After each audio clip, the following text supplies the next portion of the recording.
고혈압을 방치하지 않고 관리하는 첫걸음은 자신의 혈압을 꾸준히 재는 겁니다. 43살의 이승화 씨는 매일 아침 혈압을 측정합니다. 혈압을 측정한 뒤에는 곧바로 운동할 준비를 하는데요.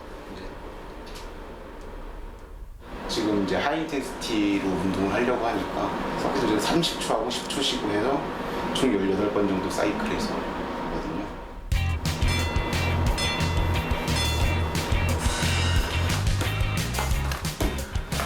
이승화 씨는 주 3회 30초 동안 격렬하게 운동한 뒤 10초 휴식하길 18번 반복하는 고강도 인터벌 운동을 합니다.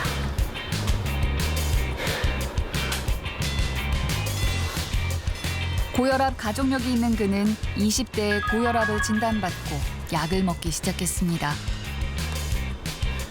그런데 운동을 꾸준히 하면서 혈압이 떨어져 지금은 약을 끊어도 되는 상태를 유지하고 있습니다.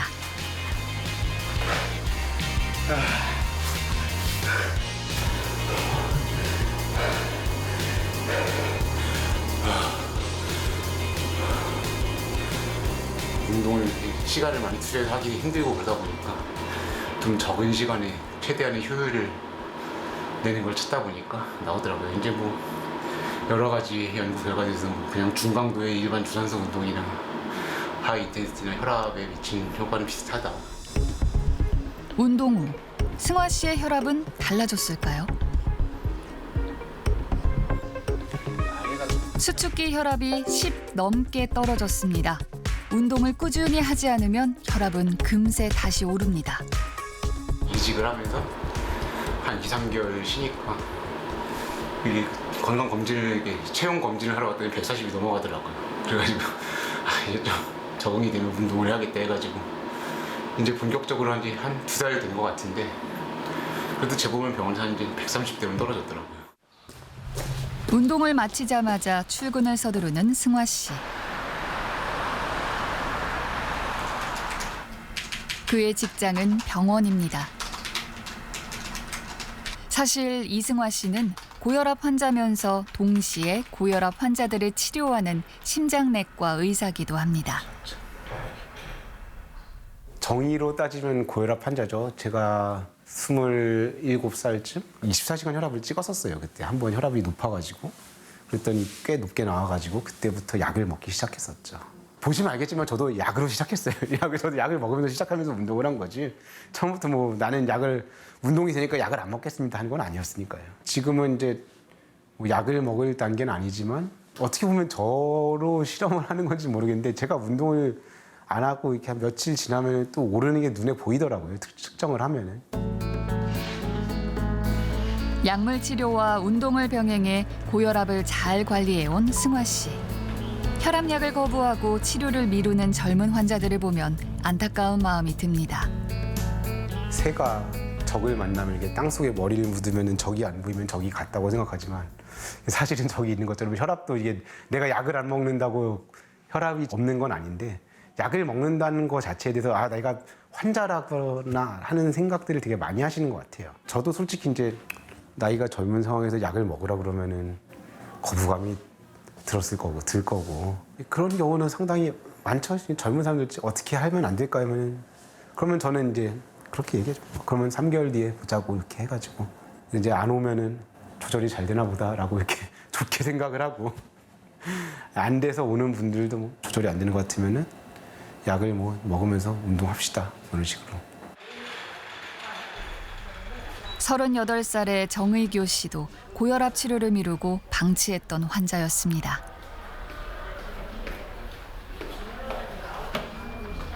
(121에 82) 처음 입원했을 때는 240 정도 고혈압이 있고 혈압은 보통 건강검진 이럴 때 보면은 한 180 이 정도에 계속 있었고 한 번 약을 먹으면은 계속 먹어야 된다는 그런 것 때문에 계속 약을 처방받으려고는 하지 않았었어요. 그냥 자연스럽게 괜찮아지겠지 그런 생각을 계속 갖고 있었거든요. 숨이 차 병원을 찾았을 땐 신부전이 진행된 상태였습니다. 아주 좋으시고 이제 120에 80 정도니까 오셨을 때 심장이 이렇게 컸는데 이렇게 거의 이제 보통 이게 절반 이상이면 저희가 신비대라고 하거든요. 흉곽에 심장 주머니에 물이 차 있던 건데 이게 오늘 거 보면 아예 없어졌죠. 물이 빠졌다는 거예요. 입원 당시 정희교 씨의 심장 초음파입니다. 심장에 물이 차 있던 것이 치료 후 모두 사라졌습니다.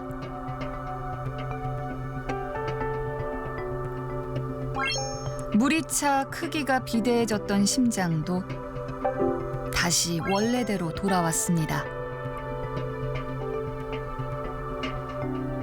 하지만 고혈압으로 나빠진 콩팥 기능은 좀처럼 회복되지 않고 있는데요. 고혈압이 너무 장시간에 걸쳐가지고 진행이 돼서 지금은 신장 쪽에 지금 무리가 온 것 같다. 근데 보통은 신장이 나빠졌으면 다시 고혈압이 이제 완화가 되면 다시 기능이 정상적으로 돌아와야 되는데 지금 그렇게 많이 좋아지지는 않고 있고 한 번 나빠진 게 다시 신장이 좋아지는 케이스는 많이 없다고 하셔가지고 이제부터는 잘 관리를 해야 된다. 진작에 약을 줬을 때 약을 뭐 처방받아서 먹던가 그걸 좀 미리 했으면은 이렇게까지는 오지 않았을 텐데 좀 후회는 좀 되더라고요. 콩팥은 고혈압의 영향을 많이 받는 기관입니다. 콩팥의 사구체는 모세혈관으로 이루어져 높은 혈압에 쉽게 망가집니다. 또한 콩팥은 손상되면 혈압을 올리는 호르몬을 분비해 고혈압이 더 심해지는 악순환을 부릅니다. 고혈압은 콩팥병뿐 아니라 뇌졸중, 심부전 등을 일으켜 생명을 위협하고 삶의 질을 떨어뜨립니다.